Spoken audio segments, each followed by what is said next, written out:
Pag-asa sa bawat kulong, isang misyon ng pagmamahal.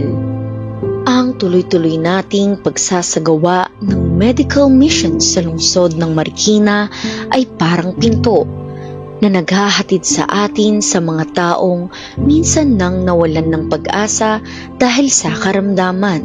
Bahagyang tumigil ang ikot ng buhay nang mawalan ng lakas ang kanilang mga paa at katawan. Si Elizabeth Ponce ng Tanyong, Marikina, hirap nang makatayo at makalakad mula nang mabiktima ng stroke. Ilang taon na po kayong na-stroke? 2 years na po. 2 years. Opo. Marami pa raw siyang gustong magawa at puntahan.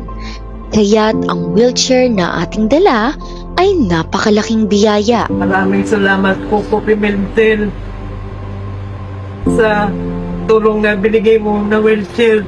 Malaking tulong na po sa akin ito. Sa barangay Kalumpang, nakilala naman natin si Romano Santa Ana, dating pahinante na unti-unting nawalan ng lakas mula ng maaksidente. Naano ako, yung naputukan ako ng parang ugat. Na humapdi yun, yung tapos binaliwala ako po.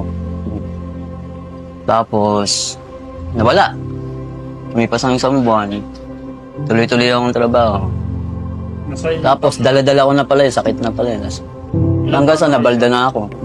Una po sa lahat, maraming pong salamat kay Senator Coco sa mga binigay niya po sa akin.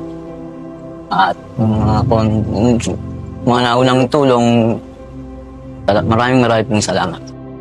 Diabetes at high blood pressure na nauwi sa stroke ang suliranin ni Noda Nelivide ng San Roque, Marikina. Last year pa ako na stroke. 2 weeks po yata akong na-confine sa amang. Kasi minsan, yung bang andito lang ako sa loob, ngayon na may wheelchair na ako, kahit paano, madadala na ako ng anak ko ng kung magsisimba kami. Napakaliking tulong po ninyo sa akin at sa mga anak ko. Taos puso po ang aking pasasalamat sa inyo.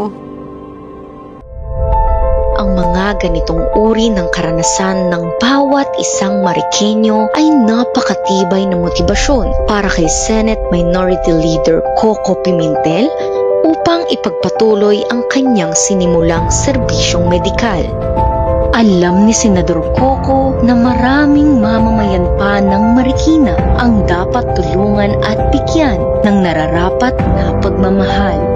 Marikenyo ko, mahal ko, oh, sa bawat tibok ng puso ko.